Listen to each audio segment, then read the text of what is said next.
37장 21절부터 28장 19절 말씀, 21절 22절을 먼저 읽겠습니다.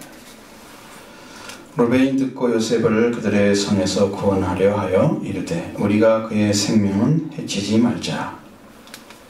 루벤이 또 그들에게 이르되 피를 흘리지 말라.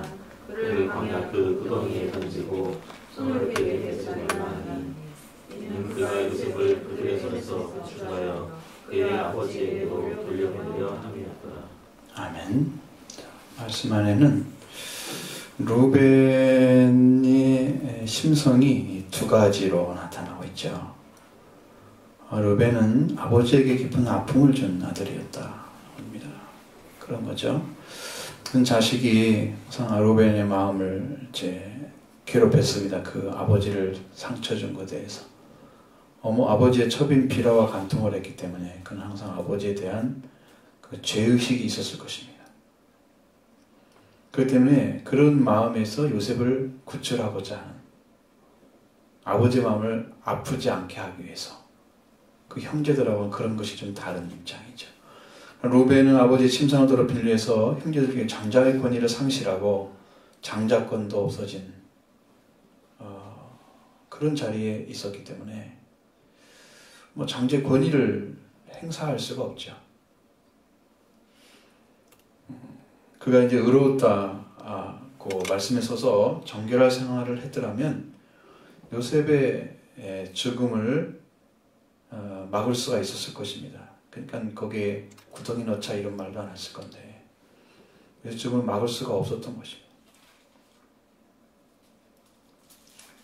형제들의 악도 막을 수가 있었을 거예요. 장자의 권위로. 영적인 권위가 온 사람만 그런 일을 할 수 있습니다. 하나님께서 지켜주셔서 그에게 말씀을 행사하도록, 말씀의 능력을 행사하도록 그 은혜를 주신 분만 그런 일을 행할 수가 있어요. 그 말하자면 하나님 인도하시는 받는 거죠. 그래서 권위가 생깁니다. 그럼 그 말을 했을 때 그에 대한 바른 반응이 나타나죠. 물론 불순종한 자들도 있겠죠. 100%는 아니라도, 그러나 그것을 할 수 있었을 텐데 그걸 못했습니다. 요셉이 직면에 직면했을 때 루벤은 피는 흘리지 말자, 그를 광야의 구덩이에 던지고 그에게 손대지 말자. 이것은 구덩이가 만약에 물이 있었다면 살 수 있겠습니까? 목숨을 구하기 힘들죠. 그렇게 해서 요셉을 구하고자 한 거예요. 그건 소극적인 거예요. 진짜 구한 것은 아닙니다. 우리가 볼 때는 상당히 참 루벤이 아버지를 사랑하고 요셉을, 형제를 참 귀하게 여겼다 이렇게 보일 수도 있지만 그것은 하나님 말씀에 못 썼기 때문에 하나님 주신 그 권위를 상실한 사람으로서 무력한 모습을 루벤이 가지고 있었다는 거예요. 한 번 넘어지면 참 위험한 것입니다. 권위 행사하기가 어려워져요. 의를 행하고 싶지만 의를 행할 수가 없는 거예요. 자신 죄악을 지었다는 그것이 너무나 강하게 자기를 붙들고 있기 때문에, 죄악 가운데 있기 때문에 의를 행사할 수가 없는 안타까움을 가진 그런 루벤, 그 모습입니다. 우리들도 주님의 은혜를 잊게 되면 의로움 자리에 서게 되거든요.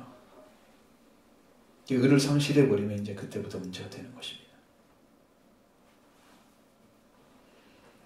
의의 도를 행하려면 의를 행하고 선을 행하려면 의로워야 되는데, 우리가 예수 그리스도가 우리 안에 계시면 괜찮습니다. 주님이 일하시면 돼요. 주님이 통치하시면 그 사람은 그걸 할 수 있습니다. 그래서 주님 안에 살도록 이렇게 붙들면 그 인도함 받죠? 살 수가 있어요. 그래서 의탁하면서 진실하게 하나님 말씀에 참, 그래서 이렇게 행할 때에 의와 선을 행할 수가 있게 되는 거예요. 그런 능력은 이제 그리스도 안에서만 가능한 것입니다. 그래, 바울 신학의 아주 정치적인 단어는 그리스도 안에서입니다. 그리스도 안에 있는 거예요. 그게. 그러니까 그리스도가 구원해 주신, 구원받은 그 상태, 그 구원받은 상태에 들어가 있는 그것이 그 사람으로 하여금 그 모든 걸 행사할 수 있는 권한을 주는 것입니다. 그 밖에서는, 그리스도 밖에서는 아무것도 아니에요. 주 밖에 구원도 없지만 주 밖에 있으면, 그러니까 이게 얼마나 중요한지 아시겠죠? 장자권이 그래서 중요한 것입니다. 하나님 주신 권위를 쓸 수가 없어요. 상실해버리니까. 여러분의 신앙도 여기서 주님이 주신 은혜를 잃어버리고 주님의 은혜를 밑에 내려놓고 내 뜻대로 살아가면, 주님이 이제 은혜를 버리게 되면 우리가 버림받는데 그 자리에서는 위험합니다. 그러니까 하나님은 사람이 버리지 않는 한 절대로 버리시지 않습니다. 근데 우리가 하나님을 버리면 하나님 우리를 버립니다. 그것은 하나님의 사랑이 문제가 아닌 거예요. 하나님이 그가 가진 그 능력이나 권위나 그 권세가 온 우리의 창조자야, 그리고 질서자이시죠. 운행자이시죠. 그렇게 크신 분을 우리가 함부로 대하는 그 마귀와 같은 짓을 하기 때문에 하나님 버릴 수밖에 없는 거예요. 하나님께 도전하는 존재는 마귀밖에 없거든요. 이 땅 존재에서. 근데 마귀와 똑같은 일을 하는 거예요. 사람이. 하나님은 대하는 거고. 자기 마음대로 한다고 하는 거, 자기가 중심이 돼서 하나님 말씀 버리고 자기가 판단하고 자기 이 중심적으로 이렇게 하는 그런 사고가 이미 주어졌다면 그건 위험한 거다. 그러니까 여러분, 은혜를 버리는 사람들은 안 됩니다. 은혜를 버리면 다 버리면 하나님께서. 그 사람이 과거에 어떤 일을 한 것이 중요한 게 아니에요.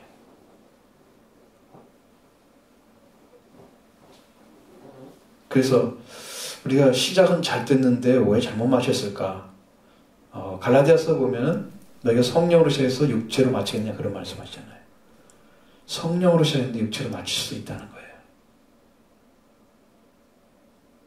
위험하죠? 원래의 자리는 거기가 아니었어요. 은혜를 받았기 때문에 성령이 오신 거거든요. 그리스도가 오셔서. 그런데도 불구하고 떨어질 수가 있다.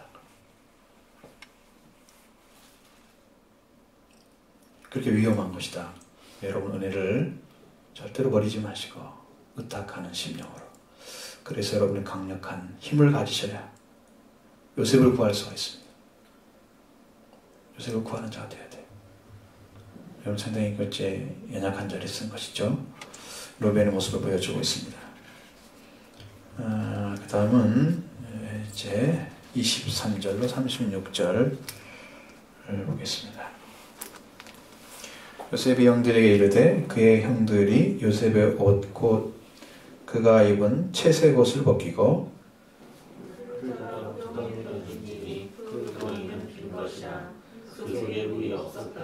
그들이 앉아 음식을 먹다가 눈을 들어 본즉 한 무리의 이스마엘 사람들이 길앗에서 오는데 그 낙타들의 향품과 요양과 몰락을 싣고 애굽으로 내려가는지라.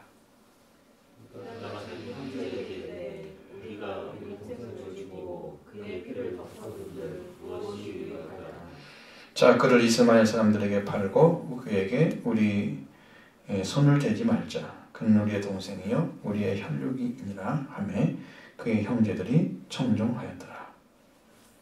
그때 미디안 사람 상인들이 지나가고 있는지라 형들이 요셉을 여기서 끌어올리고 은 시대에 그를 이스마엘 사람들에게 팔매 그 상인들이 요셉을 데리고 애굽으로 갔더라.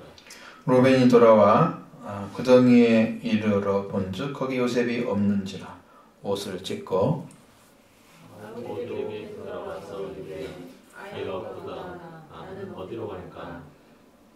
그들이 요셉의 옷을 가져다가 수렴소를 죽여 그 옷을 피에 적시고 그의 채색 옷을 보며 그의 아버지에게로 가지고 가서 이르기를 우리가 이것을 발견하였으니 아버지에게 오시옵소서 하매 아버지가 그것을 알아보고 이르되 내 아들의 옷이라 악한 짐승이 그를 잡아먹었도다. 요셉이 분명히 지켰도다 하고 자기 옷을 찢고 굵은 배로 허리를 굽고 오래도록 그의 아들을 위하여 애통하니 그의 모든 자녀가 위로하되 그가 그 위로를 받지 아니하여 이르되 내가 슬퍼하며 수월로 내려가 아들에게로 가리라 하고 그의 아버지가 그를 위하여 울었더라. 그 미디안 사람들은 그를 애굽에서 바로의 신하 심기장 보디갈에게 팔았더라. 유다로 인해서 요셉은 죽음을 면합니다. 이스마엘 족속이죠. 미디안 살리는 이스마엘 족속에 의해서 애굽으로 팔려갔다 하는 것이죠. 루벤이 보니까 구덩이에 돌아가 보니까 거기에 요셉이 없었다. 그는 옷을 찢고 애통하면서 동생이 없었다. 나는 어디로 갈까? 내 핏줄을 잃은 나는 설 곳이 없다. 이렇게 애통하며 슬퍼하고 있습니다. 내 핏줄을 잃은 데가 어떻게 살까 하는 것입니다.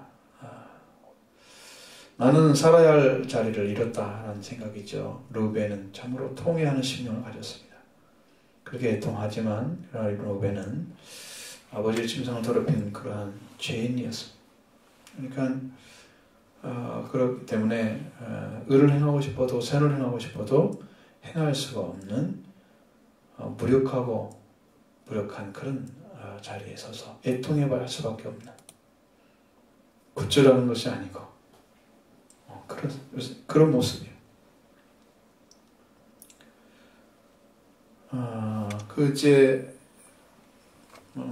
요셉의 옷을 벗겨서 이제 채색 옷이죠. 아버지가 제일 사랑했기 때문에 귀족들이 입는 옷을 아들에게 지어 입혔는데 그 옷을 벗겨가지고 거기다가 이제 짐승의 피를 묻히면 거의 같죠. 사람 피와 짐승의 피를 구분할 리가 없잖아요. 그 당시에는 그런 것이 가능하지 않죠. 그래서 요셉의 죽음을 이제 그렇게 야곱에게 알려서 그게 누구 것인가 보십시오. 그러니까 아버지가 보자마자 이제 그 피가 묻은 옷을 보면서 애통해하죠. 야곱의 애통함은 자녀로 인해서 위로받을 수 없는 그런 애통, 그런 슬픔을 가지고 있습니다. 그러면 나도 함께 음부에 내려 내 아들에게 갈 것이다. 그렇게 울었습니다. 이렇게 야곱의 아들들이 저지른 죄는 그 아버지 야곱에게 생명을 잃은 슬픔을 안겨주는 그런 죄를 범한 거예요.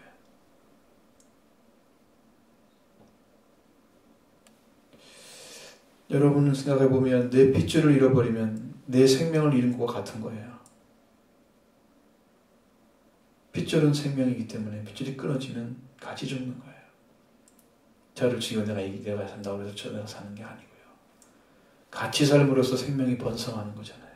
원리가 그렇게 되어 있는데 그 생명을 잃게 만들었어요. 그럼 내 생명도 잃은 거예요. 내 핏줄을 죽이면 나를 죽이는 거예요. 그러니까 동생의 생명은 내 생명이다. 이렇게 받아들였어야 되는데 이런 마음을 안 갖잖아요.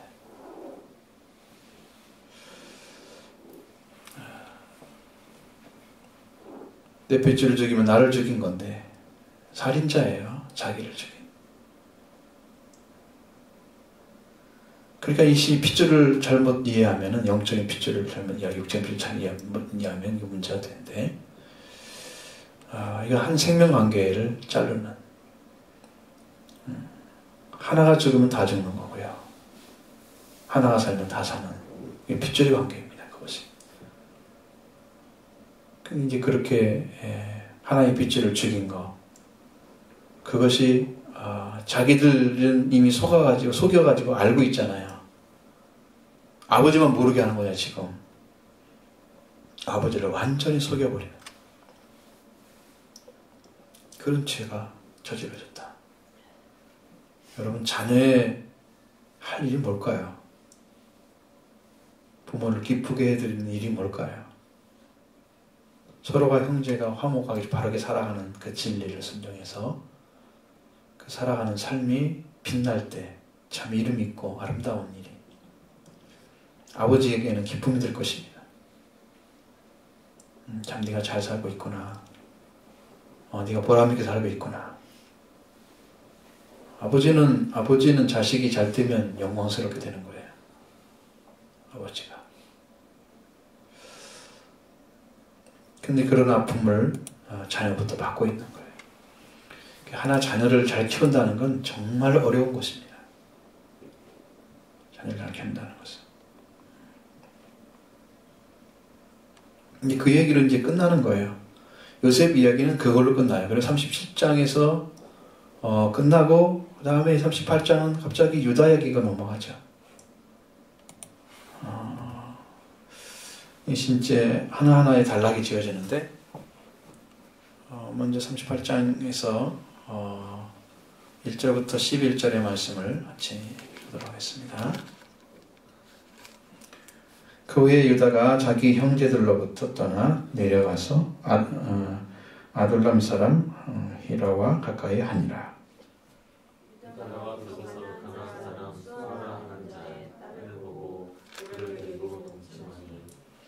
그가 임신하여 아들을 낳음에 유다가 그의 이름을 엘이라 하니라.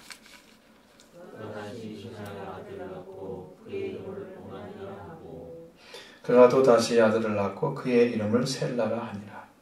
그 셀라를 낳을 때에 유다는 거십에 있었더라.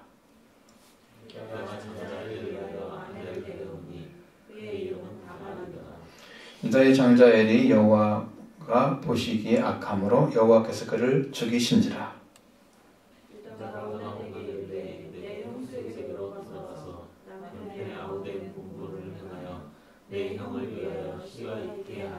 원하니 그 씨가 자기 것이 되지 않을 줄 알므로 형수에게 들어갔을 때에 그 형수에게 씨를 주지 아니하려고 땅에 설정하매.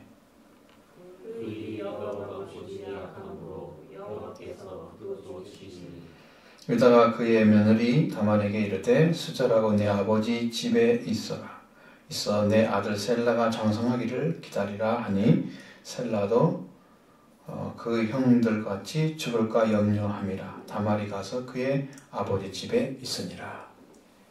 아멘. 이 말씀 보면 여러분 이해가 잘 안 되시는 부분도 있을 것입니다.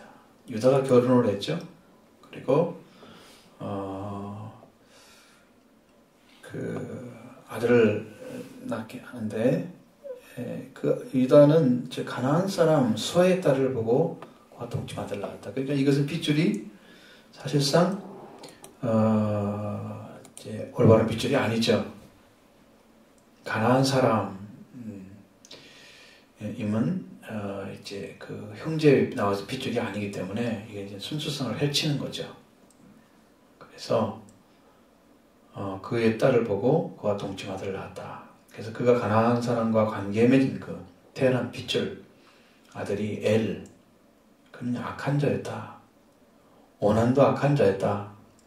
그래서 하나님이 큰아들 엘이 악하여 그를 죽이셨다고 말씀하고 있고, 그래서 엘의 아내 다말의 남편을 잃어서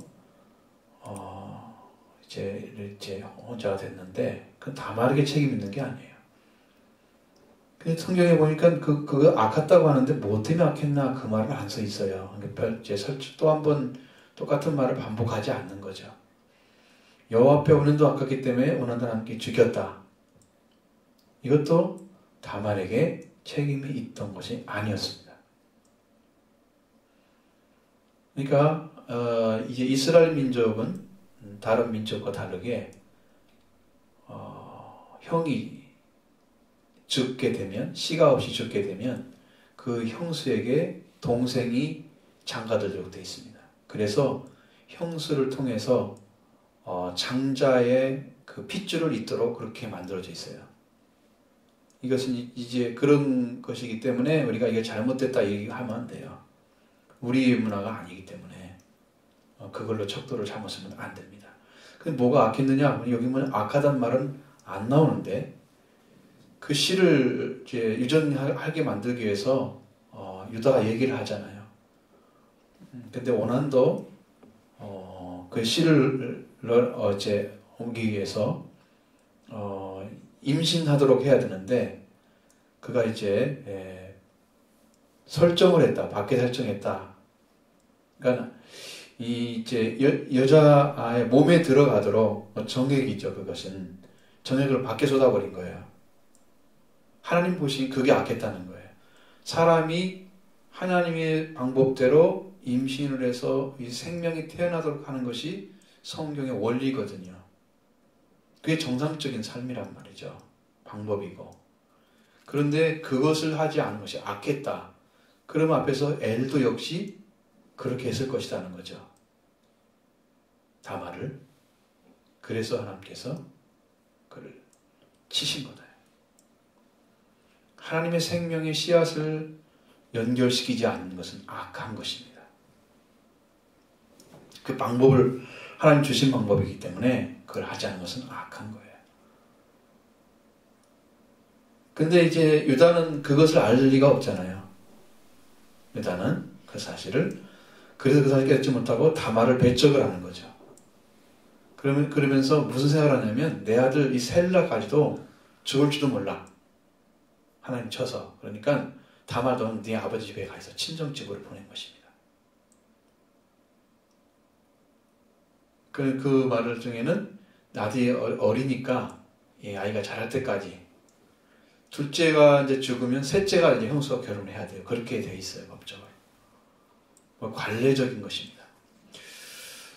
그래서 유다는 이렇게 해서 다말을 이제 친정으로 보내면서 자기 핏줄을 지키고자 하는 거예요. 유다의 핏줄에서 쫓겨나고 말았다 하는 것을 말씀 안에 기록해 놓은 거예요. 그럼 12절부터 14절의 말씀을 읽습니다. 얼마 후에 유다의 아내 수아의 딸이 죽은지라.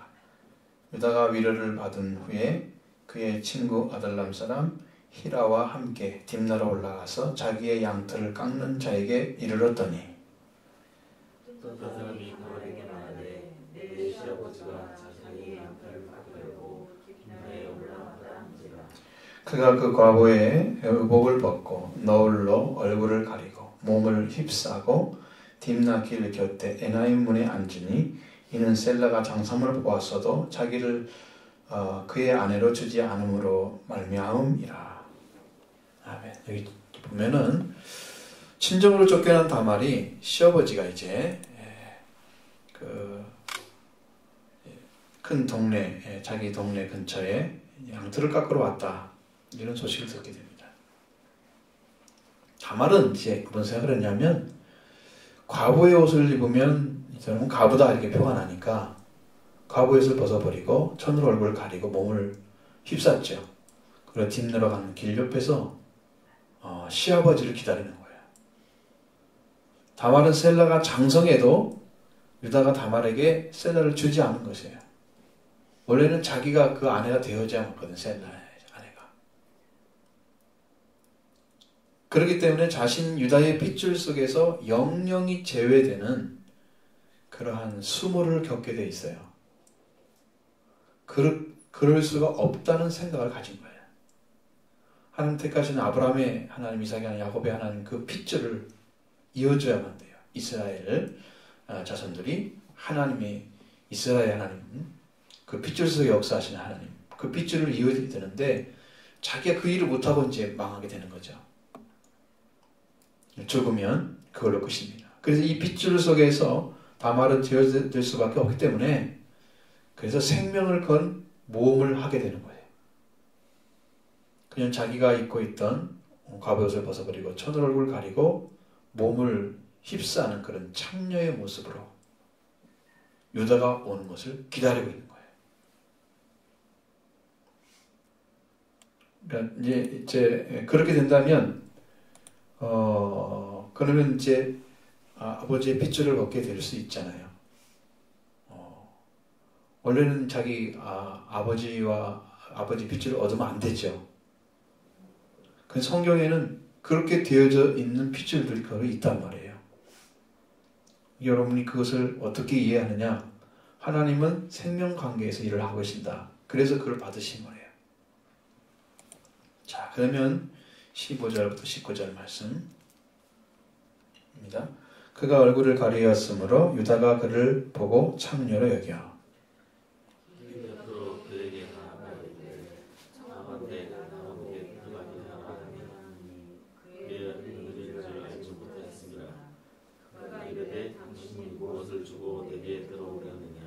유다가 이르되 내가 때에서 염소 새끼를 주리라. 그가 이르되 당신이 그것을 줄 때까지 담보물을 주겠느냐. 그가 이르되 무슨 담보물을 내게 주라.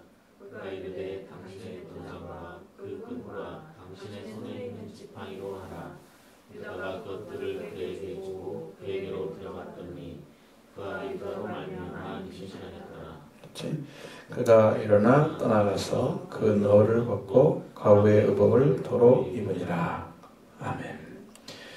자, 처녀로 변장한 다말이 이제 시아버지, 시부죠. 시부와 관계가 맺어집니다. 그리고 그렇게 대해서 그 대가를 요구를 하는 거죠. 유다는 염소 새끼를 주겠다 약속을 하죠. 그 염소 새끼를 받을 때까지 약조물이 뭐가 있느냐. 그 약조물을 달라고 합니다. 그것은 나중에 증거물로 사용하기 위해서 그거를 이제 필요로 했던 거예요. 유다가 무엇으로 약도물을 주면 좋겠느냐 이렇게 묻죠. 그러니까 다말은 유다의 도장과 그 끈과 손에 있는 지팡이를 약주물 달라 이렇게 얘기합니다. 유다는 그것을 다말에게 주고 그에게로 들어갔다. 그 다말은 유다로 말미암아 잉태를 하게 됐습니다. 여러분 이런 것들은 참 성경에서 우리 윤리도덕적인 면을 딱 갖다 들이대면 범죄 행위죠. 우리 시각을 보면은 성경이 정말 엉터리다.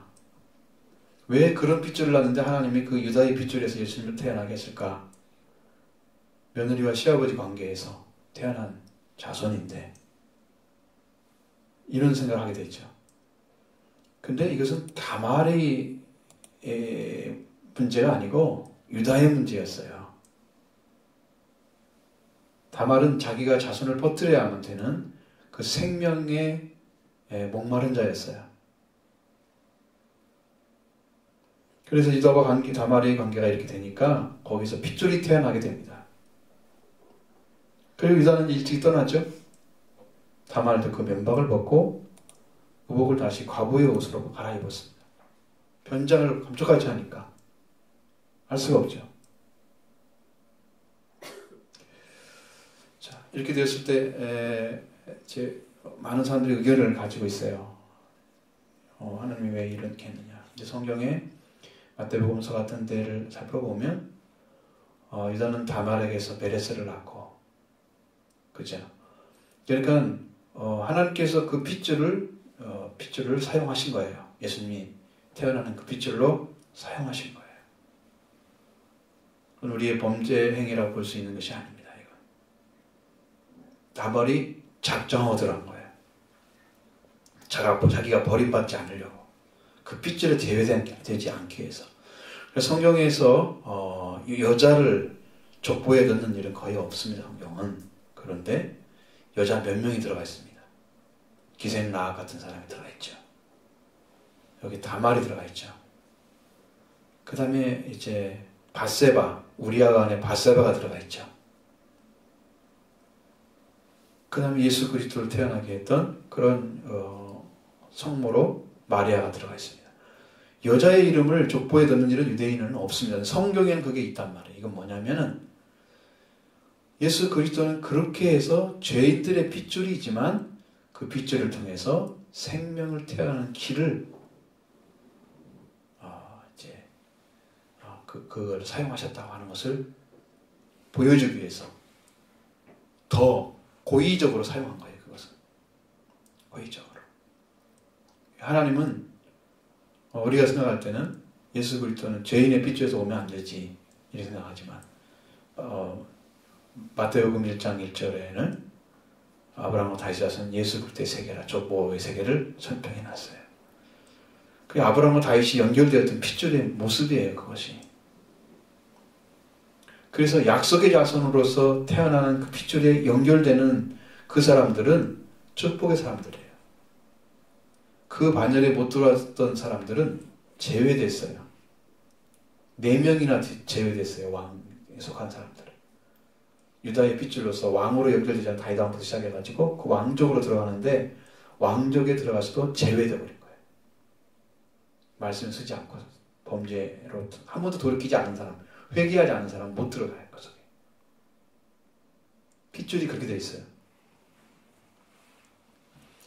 그러니까 그것을 여러분은 아셔야 됩니다. 이게 이제 영적인 부분을 바라보셔야 되고 역적인 부분으로 이게 범죄 행위다 이렇게 보시면 안 된다. 성경은 그렇게 말하고 있지 않습니다.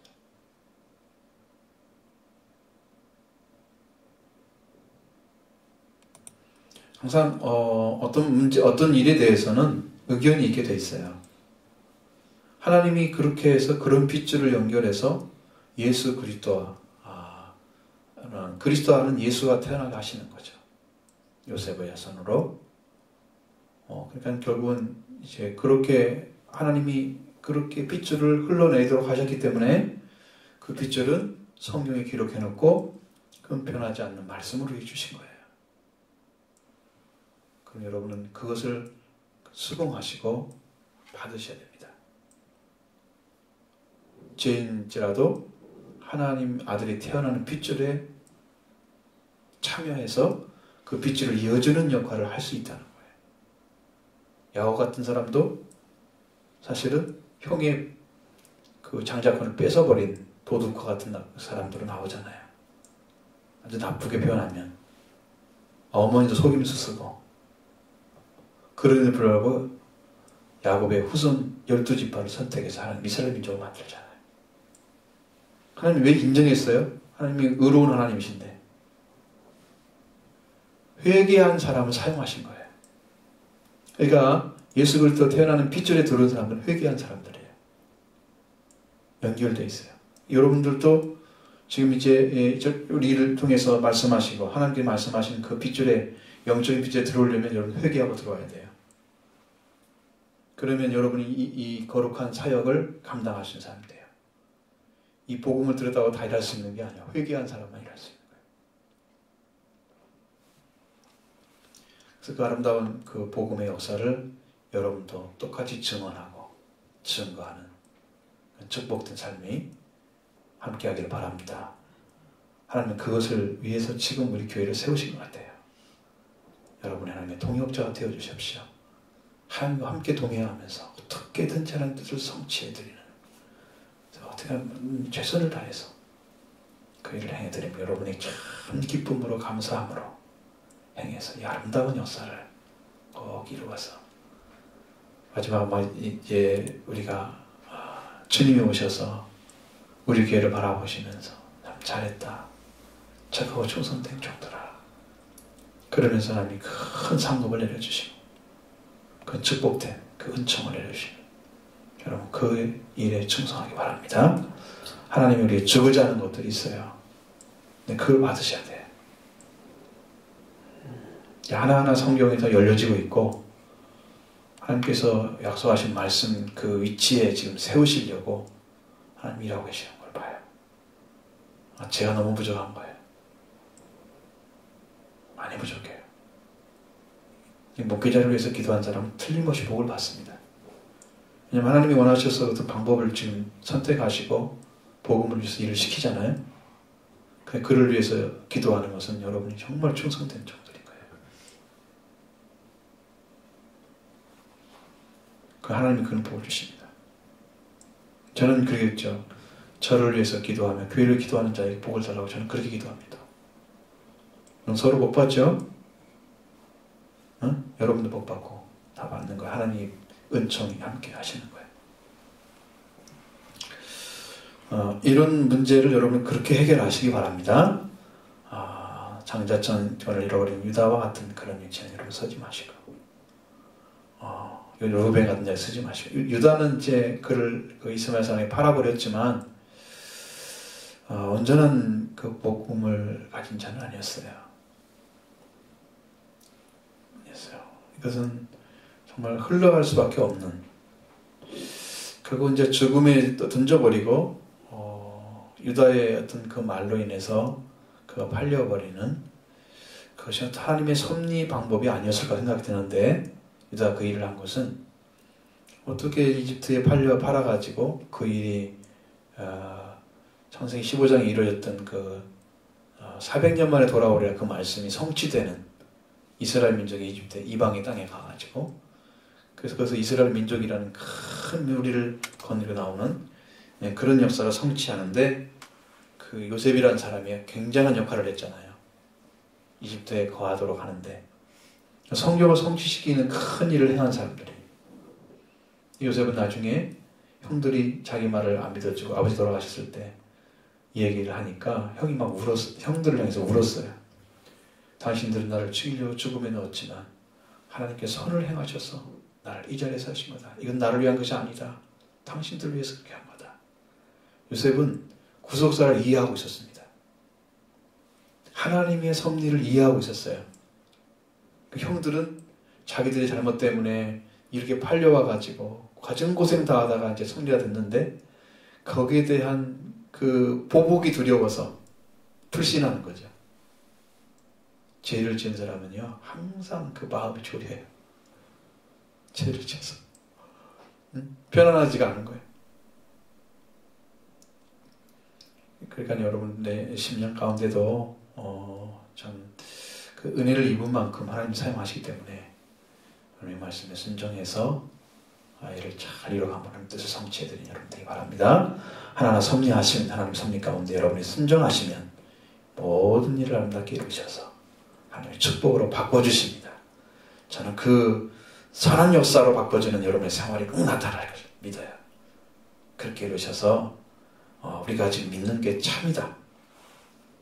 사람들 증거할 수 있는 때가 올 것이라 믿습니다. 여러분의 입술을 통해서 여러분의 삶을 통해서 증거된 역사가 일어날 줄 믿습니다. 함께